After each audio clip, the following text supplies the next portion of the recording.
Muy bien, vamos a cerrar el tema del análisis de los distintos componentes del capital de trabajo. En este caso vamos a analizar el financiamiento de corto plazo que emplean las organizaciones. Vamos a ver, a romper quizás cierto prejuicio que hay vinculado a esto, que el financiamiento es entendido muchas veces como la incorporación de pasivos. Vamos a ver que hay otras modalidades mediante las cuales las empresas pueden hacerse de fondos.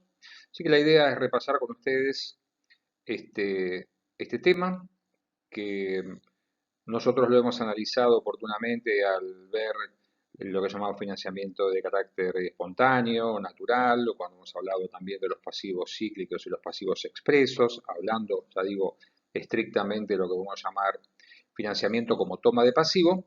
Así que vamos a dar comienzo a esto e intentar juntos tener una mirada más amplia de esta modalidad y entender los por qué también de esta ampliación del modo de entender el financiamiento en Argentina y en general en el mundo.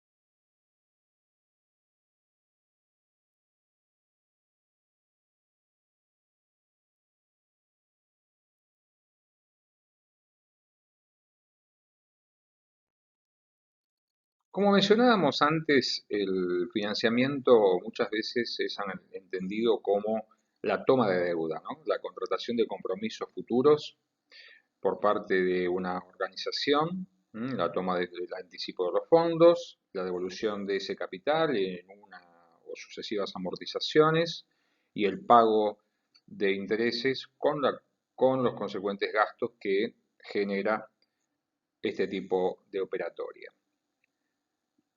Pero, ¿a qué nos referimos cuando hablamos del financiamiento de corto plazo? Ni más ni menos de contar con los fondos. Y uno puede contar con fondos hoy por la vía, como decimos, de la contratación de pasivos, pero también negociando los tiempos de realización de ciertos activos, ¿no?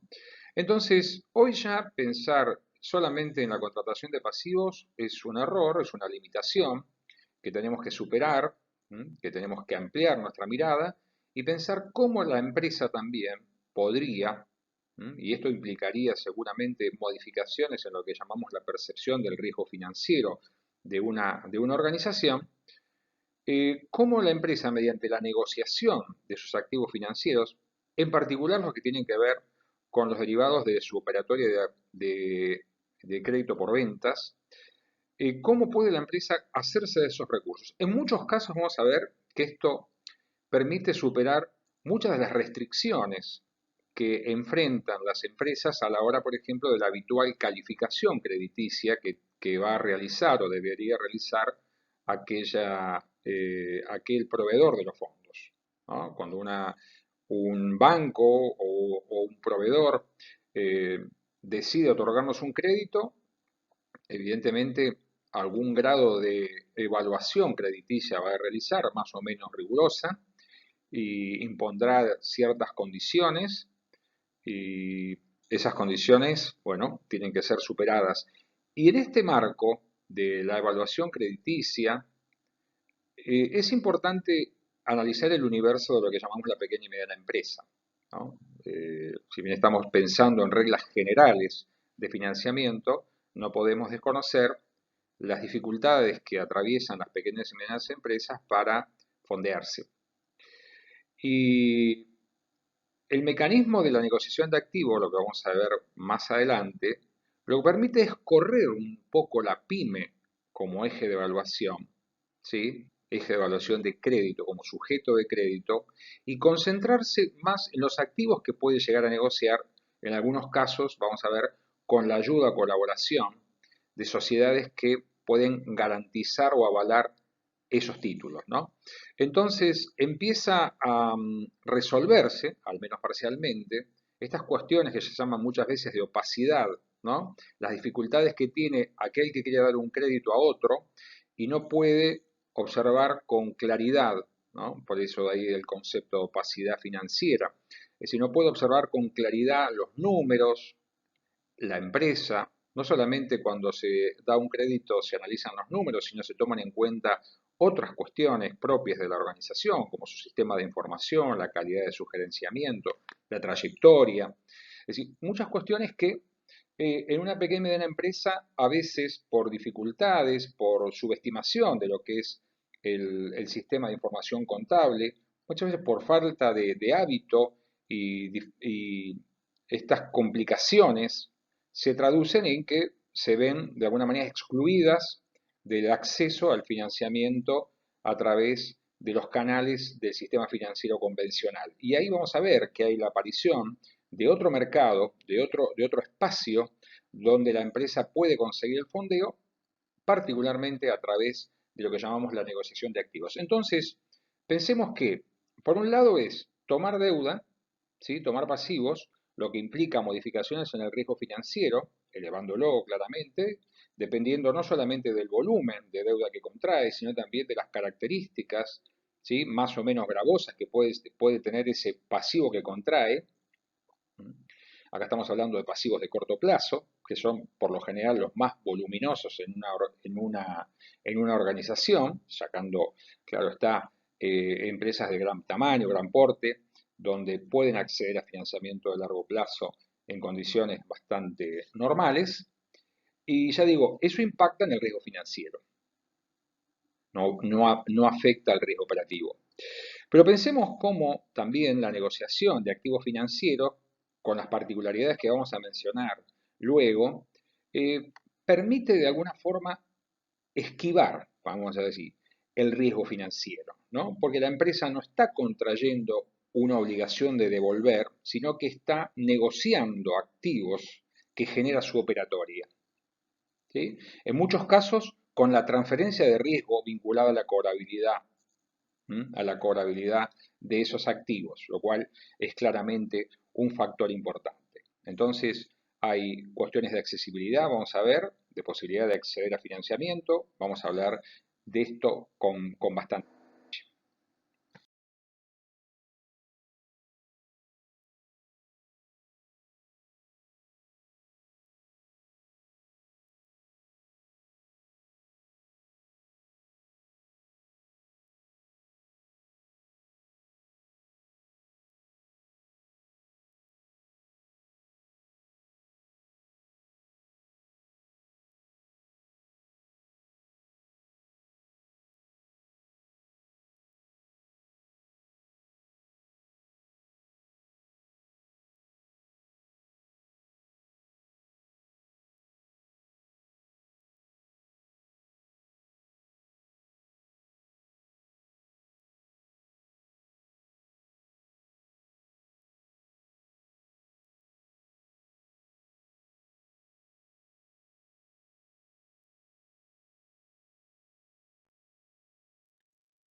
¿Qué tipo de pasivos encontramos nosotros, lo que llamamos en el lado derecho, ¿no? En las fuentes de fondos que emplea la empresa, el lado derecho de un estado de situación patrimonial, ¿no? En el corto plazo.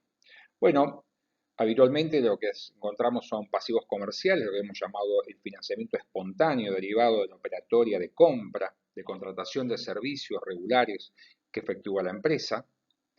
Pasivos con entidades financieras del sistema financiero convencional. También agrego extrabancarios, que pueden ser extrabancarios en el sentido de acceder al financiamiento de otro tipo de entidades también de naturaleza financiera, pero no bancarias. Y acá empezamos también a explorar las posibilidades que la empresa en dificultades financieras, ¿no? Muchas veces con el propósito de hacerse de liquidez, muchas veces también eh, no valora adecuadamente los costos y los riesgos que implica el financiamiento por fuera del sistema, ¿no? Entonces son datos que tenemos que tomar en consideración. Aparece ahí también la posibilidad de colocación de pasivos en el mercado de capitales, ¿no? Porque uno pareciera que tendría también esta restricción de pensar que el financiamiento de carácter financiero, por llamar así, o de origen financiero, provendría del sistema financiero convencional. Sin embargo, el mercado de capitales vamos a ver que empieza a jugar un rol importante y no solamente en lo que tendría que ver, uno podría pensar tanto en la emisión y negociación de acciones, tema que no juega no es un tema de corto plazo, por cierto, como en la colocación de deuda de largo plazo, sino también vamos a ver que es un operador significativo en el tema de colocación de deuda de corto plazo. ¿Hay financiamiento a través de impuestos? Sí lo hay. ¿Hay financiamiento de lo que pueden ser pasivos de naturaleza previsional? También lo hay. Vamos a analizarlo, vamos a hacer algunos comentarios al respecto. Acá vamos desde el financiamiento espontáneo que proveen los sueldos, ¿sí?, al financiamiento que tiene que ver con las contribuciones patronales, otras cargas derivadas de la contratación de los recursos humanos. Vamos a ver todo lo que tiene que ver con impuestos, vamos a hacer también algunas menciones específicas para ver si efectivamente los impuestos constituyen una fuente de financiamiento para una empresa y de qué características. Y por último, vamos a pensar también que hay otros tipos de pasivos, ¿no? Particularmente lo que podríamos pensar acá es el financiamiento que pueden proveer, ya no a través de aportes, sino a través de préstamos o anticipos que realicen por ejemplo, los socios a la empresa a través de lo que se denominan las cuentas particulares, ¿no? Podemos saber que un socio o accionista efectúa retiros de las empresas y bueno, eso constituye claramente un crédito que tiene la sociedad para con esos socios. Pero también a veces esto opera de manera inversa, ¿no? Los socios que no quieren suscribir nuevas cuotas de capital pueden anticipar dinero a la empresa y bueno, y eso constituir claramente un pasivo de la sociedad para con ellos, ¿no? Pero esto creo que es por lo menos las características principales de lo que nosotros podemos encontrar en el lado de los pasivos en una organización tipo, por llamar así, ¿no? Quizá el mercado de capitales ha ido ganando espacio y todavía no tenga una presencia significativa. Y vamos a ver qué nivel de opciones de riqueza en términos de alternativas le presenta a una empresa.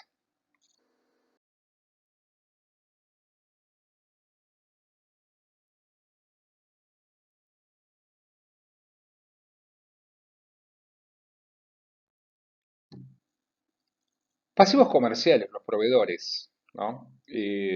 Financiamiento que de alguna manera proviene de una operatoria principal, que es la compra, la contratación de servicios, y que accesoriamente implica un aplazamiento en el pago, y eso se constituye en un financiamiento muy preciado, muy preciado y a veces podemos hasta decir sobreutilizado por las empresas, por algunas de las cuestiones que mencionamos ahí. ¿Es un financiamiento vinculado a nivel de actividad? Sí, claramente. ¿Es un financiamiento que en general plantea menores niveles de exigencias formales para quien lo toma, para quien lo contrae? Sí, también, como regla general, la formalidad de la evaluación, por ejemplo, y la rigurosidad de la evaluación es menor. ¿Por qué? Porque hay un propósito de parte de quien me vende de realizar la operación, claramente. Y bueno, entonces esto puede significar que se relajen o se reduzcan las exigencias para el otorgamiento del crédito. Finalmente acá cuando estamos comprando a plazo estamos tomando un crédito. Esto se traduce en una palabra, accesibilidad. ¿Mm? Hay que pensar que para las empresas la toma de crédito implica, como si ustedes recuerdan cuando vimos el tema de políticas de crédito, satisfacer algunas exigencias, ¿no? Como por ejemplo tener un historial crediticio y que ese historial crediticio a su vez esté limpio. Entonces, para empresas jóvenes, empresas que recién acceden al mercado y que no pueden demostrar una trayectoria en cuanto al cumplimiento de sus obligaciones, los pasivos de naturaleza comercial se constituyen en una alternativa atractiva. No mencionamos ahí el tema de, como estamos diciendo ahí, las aspectos que evalúa alguien que otorga un crédito, la posibilidad del otorgamiento de una garantía, por lo general, salvo pasivos comerciales que pueden implicar, por ejemplo, la relación entre una empresa industrial y distribuidores o una empresa comercial y distribuidores, es decir, que no sea para pequeñas operaciones, sino para operaciones de mayor envergadura. Esto puede significar la exigencia de garantías, de algún tipo de garantía personal o real. Por lo general, el pasivo comercial, en su versión más generalizada, no plantea el tema de garantías. ¿Es flexible en qué sentido? En que como es un pasivo vinculado al nivel de actividad, claramente la empresa no contrae una obligación que está de alguna manera disociada de cuánto produce y vende o cuánto compra y vende, sino que va adaptándose a la naturaleza del ciclo, por lo menos en lo que tiene que ver el nivel de actividad. Acá tenemos que vincular lo que hemos visto en distintas ocasiones, ¿no? Hay un ciclo operativo que tiene la empresa, en este caso, digamos, nosotros que somos tomadores del pasivo.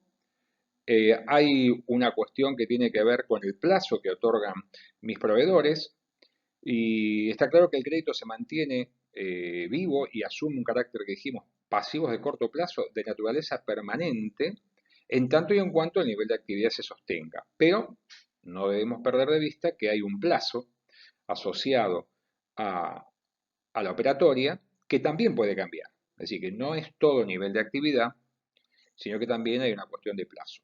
En muchas ocasiones, los proveedores en dificultades, los clientes en dificultades, perdón, eh, tienden a alargar el plazo de cumplimiento y esto es una cuestión que puede funcionar transitoriamente, que puede funcionar o debería funcionar con el acuerdo, el consentimiento de sus proveedores, pero a veces esto no funciona así. Y bueno, puede ser sencillo en alguna medida, pero puede implicar dificultades dependiendo de quién está del otro lado, ¿no? Vuelta a considerar la relación de los poderes de negociación entre las partes, ¿no? Esto es una cuestión, un atributo que hay que usar con sentido común. Otro tema que en muchas ocasiones forma parte de la mitología financiera, por llamar así, es pensar que los pasivos comerciales, como muchas veces no expresan un costo financiero por pagar a, por ejemplo, 60 días, carecen de costo. No se trata de un error. Es decir, acá el tiempo del dinero siempre está presente. Por lo tanto, aun cuando el costo no sea explícito, los pasivos comerciales tienen un costo. Y muchas veces ese costo puede determinarse a través de los descuentos por pronto pago que puede ofrecer una empresa, el proveedor, ¿no? Dice, por ejemplo, 10 días o a 7 días de la compra, 5% de descuento, 60 días neto, ¿no? Ahí hay indicios de cuál es el costo financiero que tiene incorporada esa operación. Y esos costos financieros en general son costos elevados, así que siempre es importante que la empresa conozca a través de su área financiera cuál es el costo que está, el descuento que de alguna manera le está ofreciendo el proveedor, que el no aprovechamiento de ese descuento es la manera de medir el costo financiero que tiene esa operación, pero nunca desconocer que estamos ante la presencia de pasivos con costo. ¿Sí? Son pasivos con costo. Ya digo, este combo de factores, fundamentalmente, reitero, el tema de accesibilidad y facilidad, muchas veces también puede inducir a que se subestimen estas cuestiones, ¿no? Se subestimen estas cuestiones. Esto me parece que el tema de pasivos comerciales tiene que ser visto en conjunto con el tema de las políticas de crédito, porque finalmente lo que nosotros estamos analizando acá y utilizando acá es la política de crédito que está aplicando mi proveedor. Entonces, esto tiene que ser evaluado de manera global, ¿no? Entender esto, cuánto plazo necesito, de qué características, cómo se vincula, ¿sí? Esto me dice, ¿qué estoy financiando con este pasivo? ¿Sí? ¿Qué tramo o hasta dónde puedo llegar a estirar con los pasivos comerciales la cobertura del financiamiento que necesita mi ciclo operativo? Son temas que tienen que ser contemplados de esa forma. La otra fuente de financiamiento de corto plazo conocida son los llamados pasivos financieros. Ahí se acuerdan que mencionábamos los pasivos provenientes del sistema financiero convencional o de otras fuentes de financiamiento financieras, ¿no? Eh, las características, y bueno, estamos hablando acá por lo general de pasivos que funcionan como pasivos de carácter expreso, aunque también hay eh, dentro del paquete de los productos financieros que nos ofrecen las entidades bancarias, vamos a ver que hay una diversidad y algunos se comportan de una manera más asociada al ciclo de negocios de la empresa, otros asumen otro comportamiento, ¿no? Se supone que esto implica un modo de vinculación entre el cliente y la entidad o las entidades.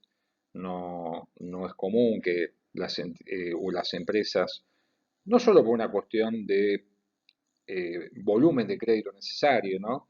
Sino también muchas veces para tener alternativas de ser posible para analizar ofertas de los productos financieros, cuenten con el servicio de más de una entidad, ¿no?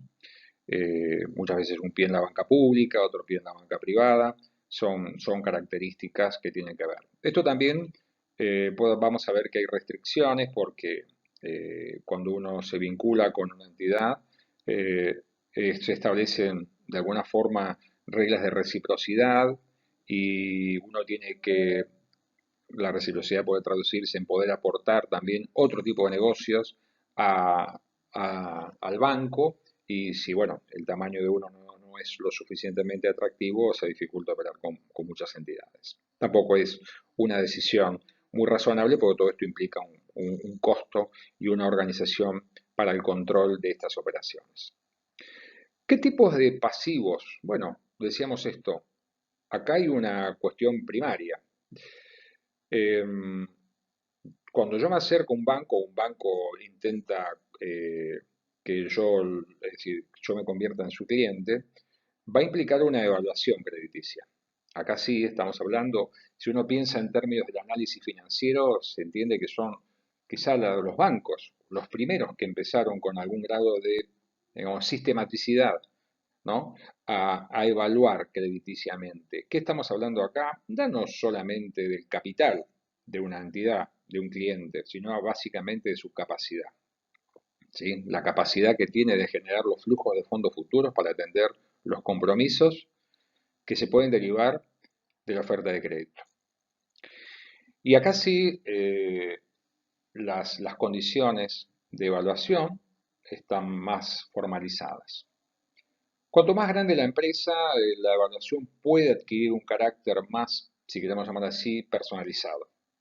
Cuanto más pequeña la empresa, empezamos con las trabas y la opacidad financiera y las dificultades de calificación, ¿no? Esto se traduce en calificaciones estandarizadas, que muchas veces, lo que quiero decir con esto, es que la oferta de los productos, o los tipos, como se menciona ahí, de financiamiento, eh, quizá no se adaptan plenamente a mis necesidades financieras.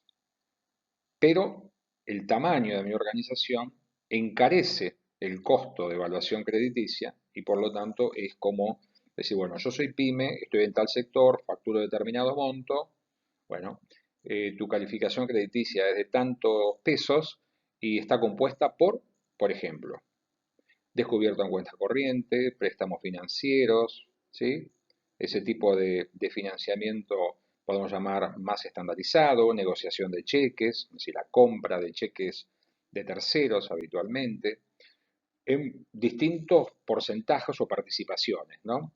Entonces, esto ya digo, a veces está visto más que nada como una cuestión de simplificación en el modo de abordaje de los bancos hacia las pequeñas y medianas empresas y muchas veces se traduce, digo, en esta dificultad de calificación crediticia y hace que lo que uno podría pensar que se aplica a un individuo en términos de scoring crediticio, es decir, una calificación estandarizada, también puede aplicarse a la pequeña y mediana empresa. ¿Pueden aparecer exigencias de garantía? Claro está que sí. garantías que pueden ser personales y avales, es decir, avales de los socios. Pueden existir, estoy hablando de financiamiento de corto plazo, puede ser que los descubiertos en cuenta corriente, que son una fuente de financiamiento muy frecuente que permite el monitoreo por parte del banco de cómo llega la empresa a atender los cheques que va librando, ¿no? Con qué timing va cubriendo esos cheques, con qué grado de eh, eh, comodidad o no, qué dificultades tiene para atender la operatoria normal de sus pagos. Eso permite un monitoreo muy cotidiano de las operaciones financieras de la empresa. Bueno, este paquete es un tema a considerar. La accesibilidad se menciona ahí ya no como una afirmación, sino como un signo de interrogante, ¿no?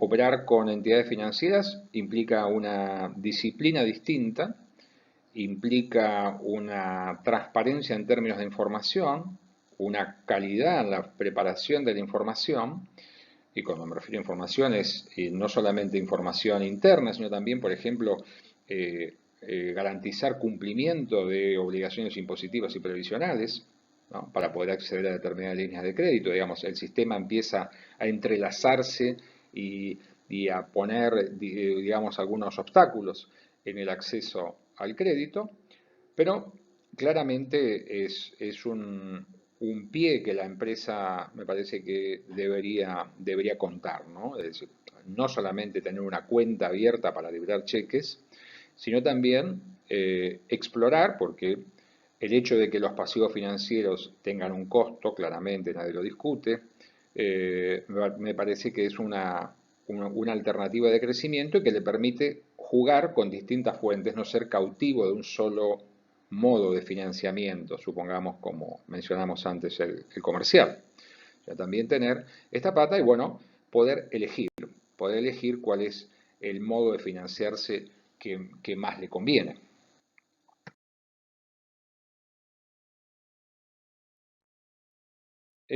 A modo de un detalle un poco más exhaustivo de las fuentes o tipos de financiamiento, empezamos con un clásico, el descubierto en cuenta corriente, donde la entidad de la organización tiene la posibilidad de liberar cheques, aun cuando, y esos cheques sean pagados en tanto y en cuanto cuente con una calificación y la posibilidad de girar en descubierto, ¿no? El sobregiro famoso.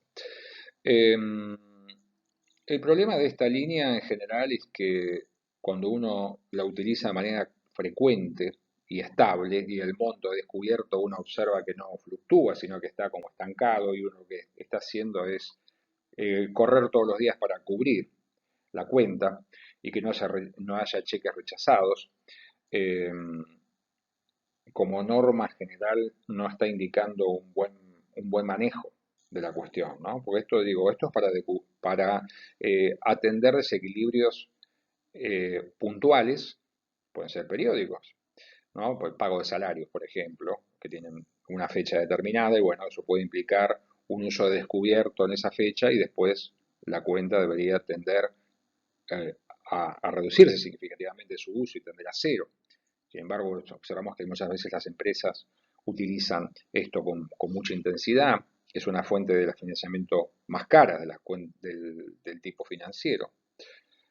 No solamente por las tasas, muchas veces hay tasas para un tramo de acuerdo, esas tasas pueden incrementarse si yo giro por sobre el acuerdo, en cuanto me paguen los cheques excepcionalmente, eso va a implicar tasas más altas, implica la aparición de cargos y costos, es un tema que nunca hay que perder de vista. Por lo tanto, hay que ser cuidadoso en este punto. Como decíamos, la negociación de cheques de terceros y documentos también, negociación. Acá empieza de vuelta, negociación de activos. Acá estamos hablando de negociar cheques que integran mi cartera y anticipar el plazo de realización, ¿no? Obviamente a cambio de un costo. Aparece el factoring. Es una figura que creo que más adelante vamos a ver que empieza a ser reemplazada, ¿no? Porque el factoring implica o significa que una empresa cede total o parcialmente los créditos por ventas que provienen de sus operaciones con clientes y en este caso lo que hace la entidad financiera o se menciona como un banco, pero pueden ser entidades específicas que se dedican al tema de factoring, es o bien gestionar esos créditos, es como uno terceriza la gestión de su cartera de créditos, o bien, adicionalmente, esta es la parte financiera, anticipar fondos a cuenta del cobro de esos créditos. Esto trae más complicaciones, pero bueno, acá lo que estamos hablando es que la empresa recibiría fondos no ya por sí, sino por las características de los clientes que atiende. Acá se empieza a correr el sujeto, ¿no? Empieza a aparecer, si el sujeto que va a recibir los fondos, en este caso la empresa, no se nos dificulta su calificación crediticia, nos puede interesar saber a quién le vende. Y en función de esas cuentas por cobrar que tiene la empresa, ¿sí? Eh, anticiparle fondos porque sabemos sí quiénes son los clientes. Podemos conocer, pueden ser grandes empresas con las que trabajan, cadenas de supermercados, es ser contratistas de empresas que realizan, empresas de telecomunicaciones, por ejemplo. Entonces, es más sencillo conocer la probabilidad de cobro de esa factura que tiene que pagar esa gran empresa que darle directamente el dinero y no saber cómo va a ser la devolución por parte de una empresa más chica. Hay préstamos para capital de trabajo, los préstamos financieros clásicos, ¿no? Es lo que llamamos un pasivo expreso. Un pasivo expreso para financiar operaciones en general. Lo mencionamos como capital de trabajo porque estamos hablando de financiamiento de corto plazo. El corto plazo también, reconozcamos que es una cuestión que podemos flexibilizar, que eso no son 12 meses ni 6 meses, puede ser un periodo más extenso, pero hay una lógica del corto plazo. Hay una lógica del corto plazo que implica de alguna forma un ciclo general de la economía, una etapa de crecimiento de la empresa, una duración del ciclo, por lo tanto el corto plazo pueden ser 6, 12, 18 meses y sería normal que nosotros consideramos el financiamiento y la operatoria en esos términos. También hay asistencia de crédito para el pago de aguinaldos, ¿no? Generalmente estamos hablando de dos veces al año en condiciones normales. Claro está que no estamos ahora atravesando esta circunstancia. Eh, y bueno, ese préstamo lo recibo yo en las fechas de pago que tengo que abonar y lo devuelvo en el interín para volverlo a tomar en el próximo pago, ¿no? Supongamos un plazo de 6 meses, si queremos llamar así. Para las empresas exportadoras, la posibilidad de conseguir financiamiento para prefinanciar, es decir, hacerse de los fondos antes de cumplir con la exportación y comprometerse a pagarlo con el producido de la exportación, con el ingreso de las divisas de la exportación, o bien financiar una exportación ya realizada, ¿sí? Para empresas que operan en el rubro de comercio exterior, y acá estaríamos hablando de préstamos en moneda extranjera. ¿Sí? Es simplemente una lista anunciativa, por lo menos de las principales líneas que podemos encontrar en el tramo de los pasivos financieros.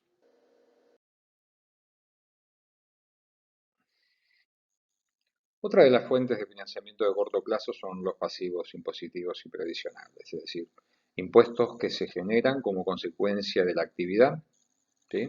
Algunos de ellos, no todos, ¿no? Caso de impuesto al valor agregado, eh, lo que es el impuesto de ingresos brutos. Es decir, básicamente lo que estamos hablando de acá serían fondos que uno debería, y acá utilizo el potencial, ¿no? Debería percibir de sus clientes y dispondría de esos fondos hasta el tiempo en que debe ingresar los mismos al ente recaudador, ¿no? O sea, AFIP o el ente recaudador que corresponda. Acá tiene que ver más con la naturaleza de cómo la empresa contempla los impuestos en términos de sus costos, es decir, si son impuestos que claramente traslada a sus clientes y los clientes son sobre los que impacta el impuesto, y el tiempo, ya digo, desde la percepción, efectiva percepción, al momento en que el impuesto debe ingresarse. En el caso de los pasivos previsionales, La cuestión quizá, la visibilidad es mucho más sencilla, uno podría pensar desde el momento en que se empiezan a generar los compromisos hasta el momento en que se tienen que ingresar, y ahí sería la parte formal, si queremos llamar así, o normal, que uno comprendería del tema de impuestos. Por lo tanto, ese primer tramo, pensemos una empresa que opera al contado y tiene que ingresar un impuesto en un plazo determinado, supongamos a los 20 días del mes siguiente, a los 15 días del mes siguiente, pudo gozar de un financiamiento sin costo, espontáneo, por ese plazo. Eh, Ese sería el pasivo sin costo, el tramo sin costo. Ahora, si llegado a la fecha de vencimiento la empresa no pudiera pagar esos impuestos o no decidiera pagar esos impuestos, eh, claramente empezaría a correr el reloj de los intereses y potenciales multas a intimaciones por parte del ente recaudador, ¿no? Hay como dos tramos. Pero es importante entender acá eh, el tema de si la empresa dispone de los fondos o no. Esa es la primera condición para constituir un pasivo efectivo y que funcione como tal. Así que vamos a ir volviendo sobre este punto. Hay una cuestión que uno dice, bueno, ¿existe el scoring crediticio? Sí, también existe el scoring impositivo. Si bien estamos pasando periodos muy complejos en términos de funcionamiento de la economía en su conjunto, de las empresas, y claramente eso repercute en la recaudación impositiva, hay una idea instalada y funcionando de calificación del cumplimiento de los contribuyentes. Y eso habilita que si una empresa tiene cumplimiento regular de sus compromisos impositivos, en caso de necesitar asistencia crediticia, podría gozar de planes de cuotas más generosos, más amplios, que una empresa que permanentemente está incumpliendo sus pagos. La pregunta es, ¿por qué una empresa incumpliría sus pagos? Si lo hace deliberadamente, graciosamente, sabiendo que se está perjudicando, o es símbolo simplemente de la impotencia financiera de poder atender sus compromisos, ¿no? Pero hay una cuestión de scoring, hay una cuestión de scoring que se debe contemplar, ¿no? Se debe contemplar.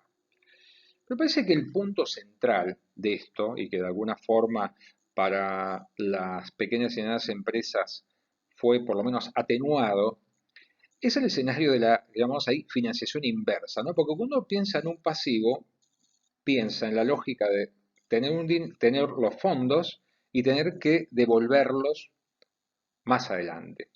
Ahora, ¿qué pasaría si, por ejemplo, uno tuviera la obligación de pagar un impuesto que todavía no cobró? ¿Verdad? Estaríamos hablando de que está financiando al fisco, ¿no? ¿Sería una financiación inversa? ¿Puede suceder? Claramente sí. Estamos hablando de un entramado muy complejo, el entramado impositivo es realmente muy complejo y hay mecanismos seguramente que ya algunos de ustedes conocen, de retención de impuestos o de percepción de impuestos, así, distintas formas que el fisco ha ido imaginando para hacerse de los fondos de los impuestos con antelación, muchas veces a la efectiva percepción de los precios y consecuentemente de los impuestos por parte del deudor.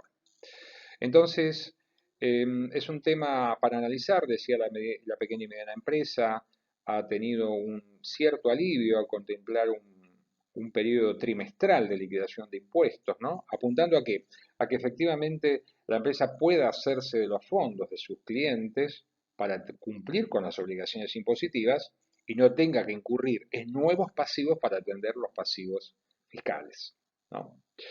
Esa parte me parece que es un tema muy preocupante para las empresas porque aumenta claramente la presión y, ya digo, revierte lo que es la lógica del financiamiento.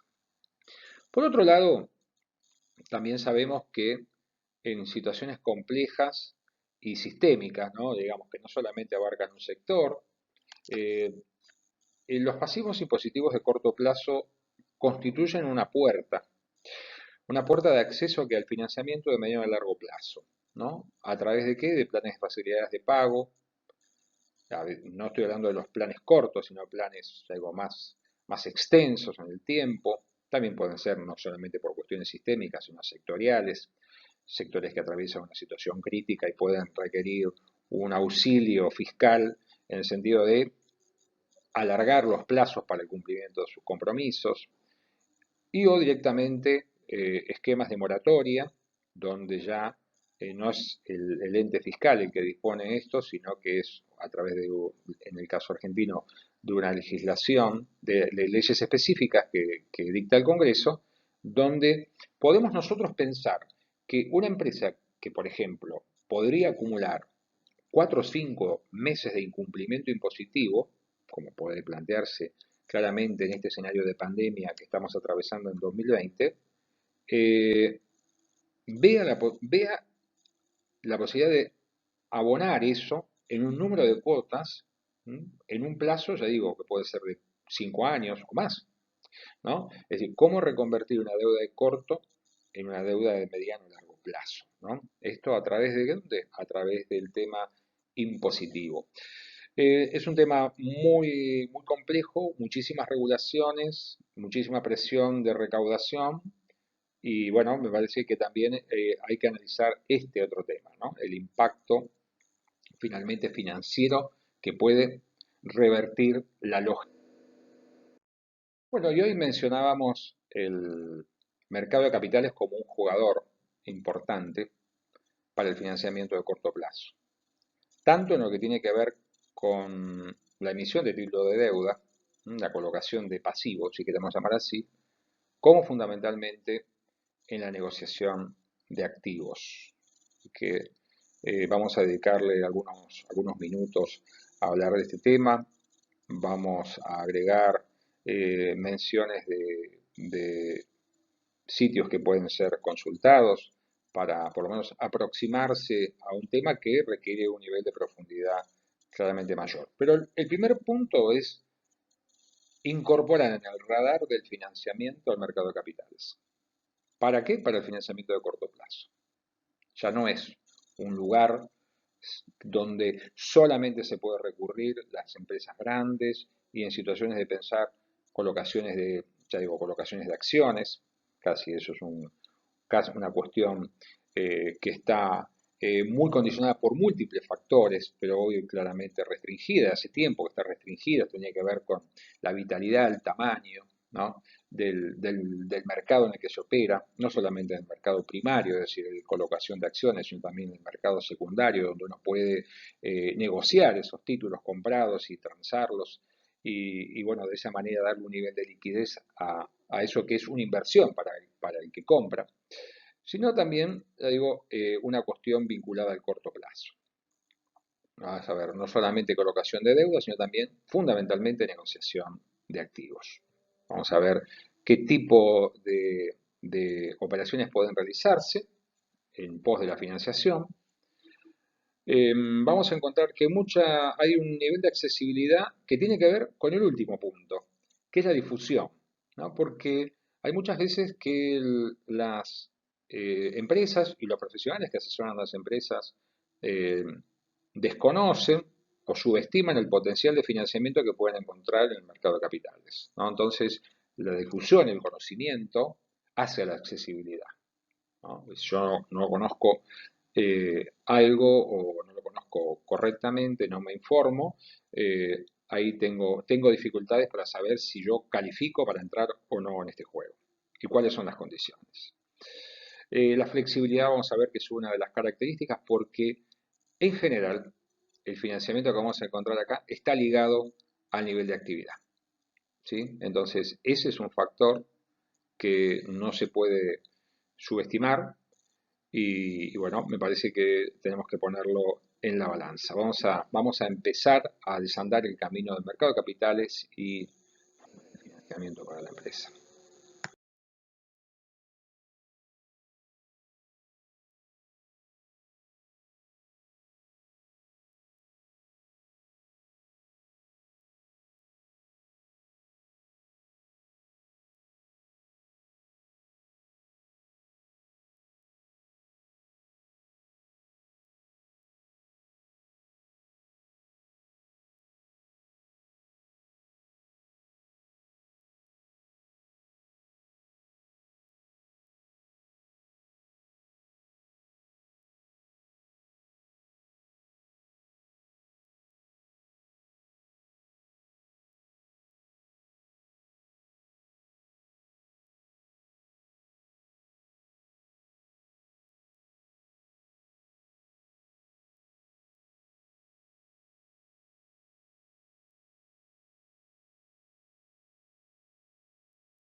Claramente, la diversidad de operaciones que están apareciendo y después tenemos unos números para mostrar del volumen operado en un año normal en la Argentina, como puede haber sido el año 2019.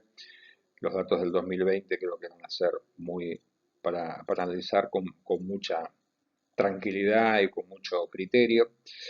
Hay una lista que estamos ahí poniendo para ustedes que tiene que ver desde la negociación de cheques de pago diferido, los CPD, eh, la aparición de los cheques electrónicos como una alternativa más, ¿no? Es decir, el hecho de digitalizarse determinados medios de pago le dan una mayor facilidad de negociación, ¿no? Una mayor eh, facilidad de negociación. Pensemos, por ejemplo, en la cantidad de endosos virtuales que podemos hacer respecto de un cheque común, cheque de papel, por decir así, convencional. Cómo, de alguna forma, la diversidad de elementos es captado quizá con mayor rapidez por el mercado de capitales que por el mercado financiero. Ver cómo se negocian facturas de crédito electrónica. Aparece también la posibilidad de emitir, o sí, de emitir pagaré bursátiles, este en caso de moneda extranjera. También el hecho de las obligaciones negociables, si bien puede ser un instrumento más de corto o mediano plazo. Eh, la operación de fideicomisos financieros, ¿eh? Vamos a hacer alguna mención, ya hemos hablado de ellos al momento de pensar las políticas de crédito de una empresa. Te digo que esto, vuelvo a recalcar, el, el financiamiento de una empresa es de alguna manera, en algunos casos, el producto de las políticas de crédito de mis proveedores, pero también en algunos casos es el producto de mis políticas de crédito. Es decir, cómo mis políticas de crédito, cómo el modo de instrumentar mi política de crédito, ¿sí? Formalizar el crédito con mi cliente, puede abrir la puerta para acceder a financiamiento en mejores condiciones crediticias. ¿Cuándo empieza de alguna forma a potenciarse el mercado de capitales eh, como vía de financiamiento de corto plazo? Uno puede decir con posterioridad a la crisis del 2001. ¿No? Si bien ya existían figuras como el fideicomiso financiero, hay que pensar en un momento donde el sistema financiero convencional entró en crisis, corralito, etcétera, ese tipo de corralón, no devolución de los depósitos, y había necesidad de financiarse y había dinero, pero no podía pasar de alguna forma por el sistema financiero tradicional. Empezaron a crecer la utilización de ciertos vehículos financieros, de ciertos instrumentos, ¿no? Como una forma de vincular las partes, ¿no? El que tiene el excedente con el que tiene la necesidad de fondeo. Los fideicomisos creo que es una de las figuras clásicas, ¿no? Fideicomisos no solamente financieros, es decir, que tienen como activo subyacente créditos otorgados para el consumo, ¿no? Fideicomiso financiero muchas veces es sinónimo de activos subyacentes, se llaman, ¿no? Los documentos o las tarjetas que se utilizaron para realizar operaciones comerciales de consumo y bueno, es lo que de alguna manera forma parte de ese paquete de negociación. Y digo, bueno, esto empezó a funcionar así, también hubo fideicomisos de exportación, fideicomisos agrícolas, fideicomisos inmobiliarios, es decir, la figura del fideicomiso brindó una cobertura y unas garantías a aquellos que querían colocar fondos que el sistema en aquel momento no funcionó. Y después van quedando instalados, van enriqueciéndose, van adaptándose a las modalidades de los negocios con bastante facilidad. Creo que el dato que vamos a empezar a mencionar quizá con más frecuencia es el tema de la negociación de cheques de pago diferido. Los cheques de pago diferido son de alguna forma la vedette del financiamiento en el mercado de capitales por volumen. Eh, Tienen que ver fundamentalmente con lo que es pequeña y mediana empresa, si bien vamos a ver que hay un tramo que pueden operar empresas que no sean pequeñas y medianas. Eh, Acá estamos hablando de una intermediación más que de intermediación, una vinculación, porque uno piensa el sistema financiero como un esquema de intermediación, ¿no? Entre los que tienen un excedente, lo depositan, regulaciones que tienen que ver con eso, encajes mínimos, digamos, todo el entramado para dar seguridad a los depositantes para que después se pueda prestar. En el mercado de capitales, la vinculación entre las partes, ¿no? Porque si yo me quiero financiar, necesito a alguien que me dé los fondos, y el que me da los fondos es un inversor, ni más ni menos, ¿no? Es decir, estamos juntando inversores con personas que tienen necesidades financieras o empresas que tienen necesidades financieras. Y el modo de vinculación es más flexible. Claramente que yo, como inversor, voy a valorar la existencia de garantías en mi negocio, o si no hay garantías o las considero que no son suficientes, bueno, eso se va a traducir en una exigencia de una tasa, un rendimiento mayor. Pero el sistema opera con otra dinámica completamente diferente.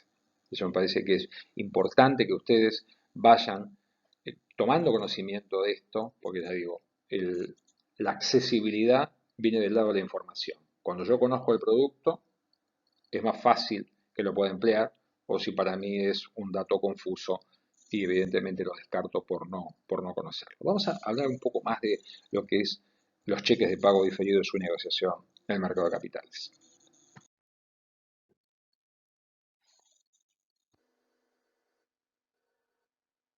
Cheques de pago diferidos podemos dividirlos en dos categorías, ¿no? Acá estamos hablando de cheques de pago diferido que yo como empresa pyme puedo recibir o bien puedo emitir.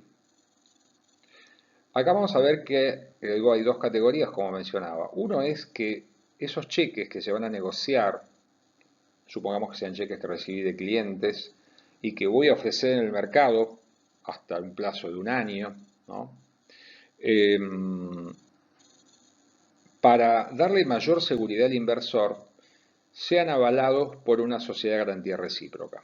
Hay opciones, acá estoy poniendo una gráfica de hoy, de 30 de junio de 2020, del mercado argentino de valores, donde informan las tasas que se negociaron hoy por los cheques de pago diferido, el segmento avalado, que es el más utilizado, ¿no?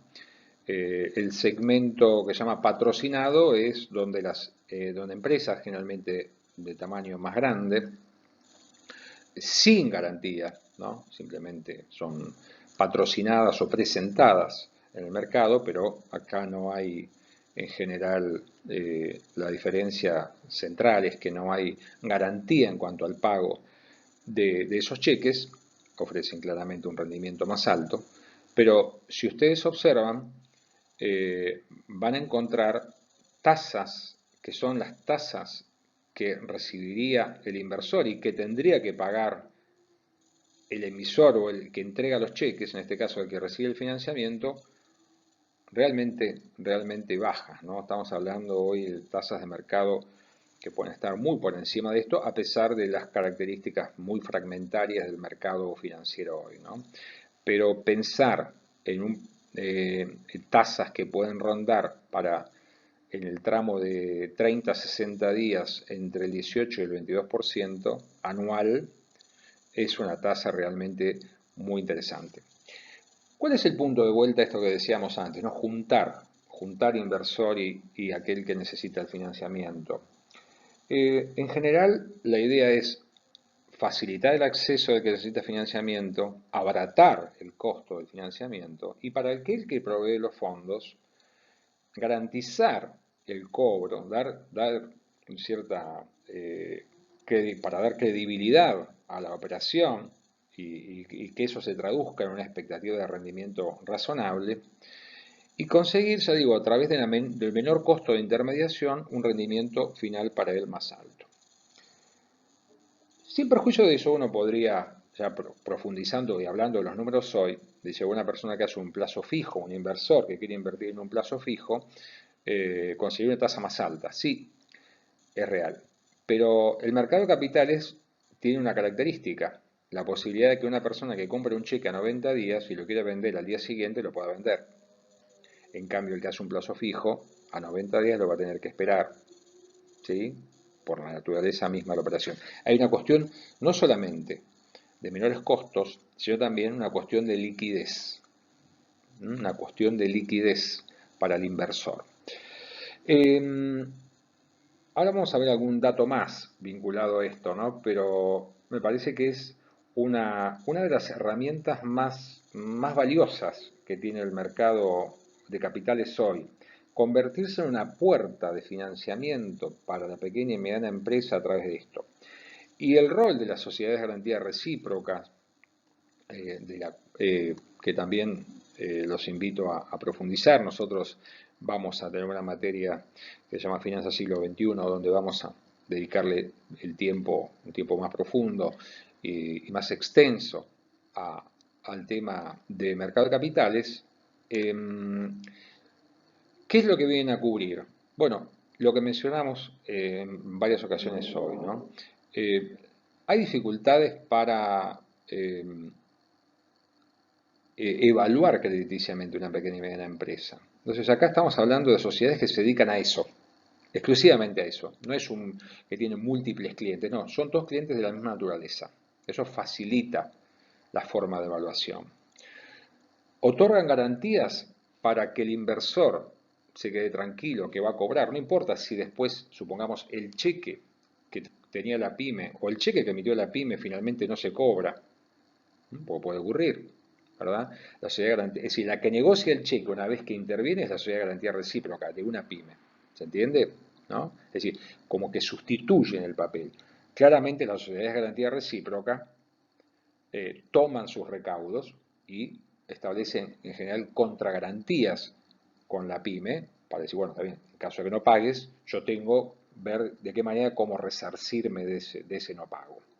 Pero toda esa operatoria, que puede ser compleja para una entidad financiera, para un banco, es resuelta de una manera más eficiente por las sociedades de garantía recíprocas.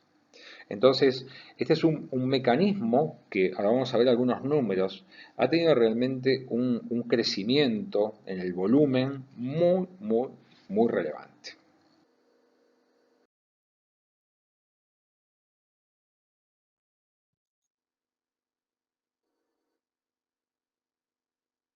Hay datos del año pasado, ¿no? De realmente el, el volumen de crecimiento es muy significativo. Ahí van a ver las barras, los colores significan los distintos productos financieros que hay.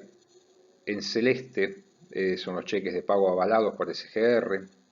Hay un gris ahí que son los avales que otorga, en este caso, el mercado abierto de valores eh, para las operaciones. A ver, es un segmento, un mercado con muchísima dinámica, ¿sí? Muchísima dinámica. Y bueno, había un objetivo muy ambicioso, ¿no? Ahí se puede ver cuántas pymes se financiaron en el 2019 y con un objetivo, ya digo, claramente ambicioso de pasar, multiplicar casi por 8 veces el mercado. Creo que lamentablemente no va a ser posible. Sugiero explorar estas páginas, Mercado Abierto de Valores, la Bolsa de Comercio de Buenos Aires. Hay algunas páginas específicas como la gente de First Capital, que tienen toda la experiencia de lo que es operatorias de fondos comunes de inversión. Está la Cámara de fideicomisos financieros, quise decir, de fideicomisos financieros, la Cámara de Fideicomisos e Inversiones Directas. Eh, Hay plataformas financieras que están trabajando. Esto hay que unirlo también con el tema de lo que es FinTech, ¿no? El tema de toda la oferta de fondos que está funcionando por fuera de lo que llamaríamos el sistema convencional. Hay que adaptar la mentalidad y entender que hoy por hoy el mundo de las finanzas en general y del financiamiento en particular ha encontrado múltiples opciones, ¿no?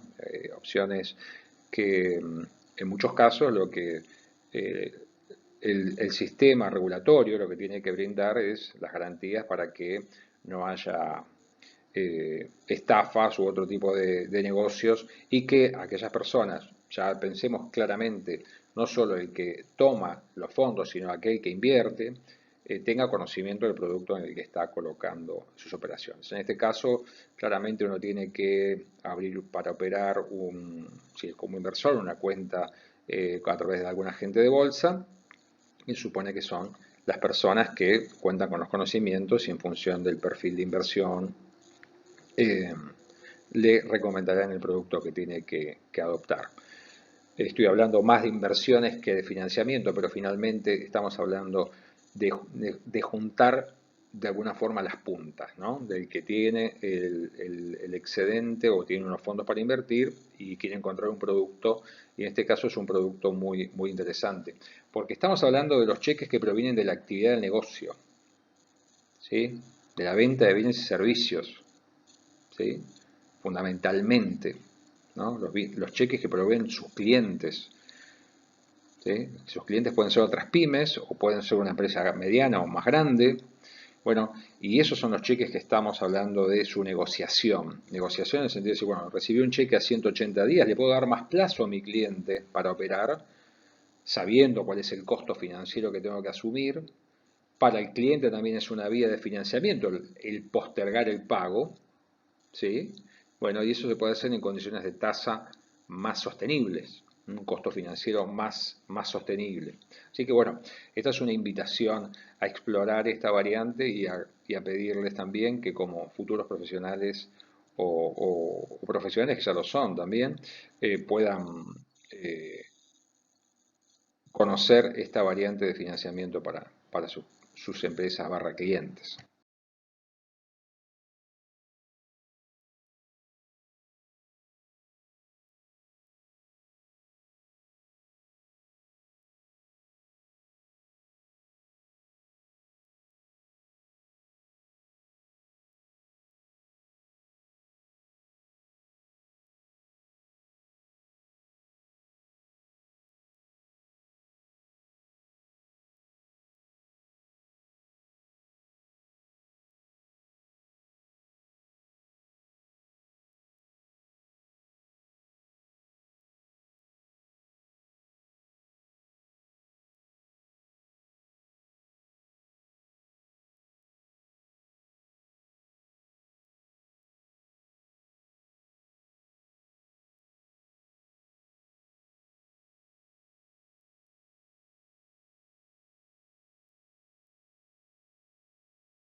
Y a modo de cierre, más números, ¿no? Más números como mencionábamos antes.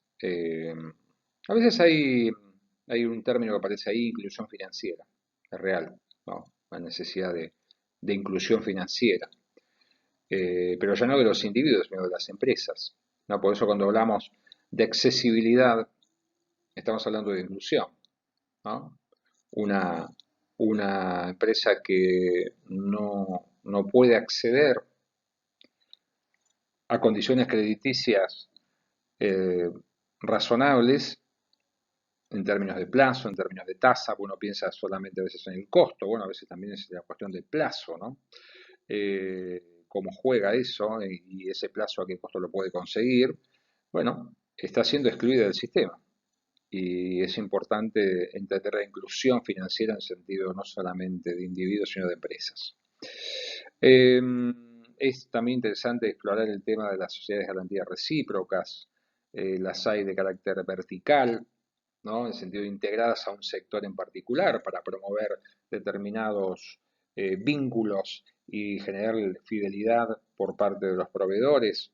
Puede ser en el sector, vamos a en sectores industriales, encontremos esta característica, o también las sociedades de garantía recíproca de carácter horizontal, digamos que atienden a empresas de distintos sectores, ¿no? No concentradas. Vemos que también se estimula esto, no solamente de los inversores individuales, sino también, como ahí pueden encontrar ahí, en la demanda que dice, compañías de seguro, ¿no? Compañías de seguro que tienen el dinero que perciben de sus pólizas y tienen que invertirlo, ¿no? Bajo determinadas normas y, bueno, tienen obligación de invertir en el mercado de cheques de pago diferido. Eso a veces explica parcialmente el por qué ciertas tasas son más bajas, ¿no? Porque las compañías tienen que invertir obligatoriamente esos fondos, ¿no? Y eso puede bajar el costo financiero de las operaciones. Después hay inversores particulares diversos, ¿no? Pero me parece que ese es un dato importante. Ver cómo también el financiamiento al que acceden las empresas puede ser una forma de generar un mejor vínculo entre los integrantes de una cadena de valor, ¿no? Es decir, cómo cerrar un poco este circuito, ¿no? Voy a hablar, perdón, en clases anteriores hablábamos del tema de la cadena de suministro, el supply chain. Bueno, en eso no puede estar ausente un factor tan clave como es el financiamiento. Si uno piensa en las tasas de mortalidad que tienen las empresas y que gran parte de la mortalidad empresaria en condiciones normales, estamos hablando de situaciones extraordinarias como la que están pasando ahora, provienen casi un 70% de las dificultades financieras que se generan en la operatoria del negocio o a veces en el diseño mismo del negocio, no podemos dejar de valorar esta cuestión. Así que un tema para superar las fronteras de lo que podemos llamar el financiamiento comercial y el financiamiento financiero a través del mercado o del sistema financiero nacional. Incorporemos en la mirada también el mercado de capitales.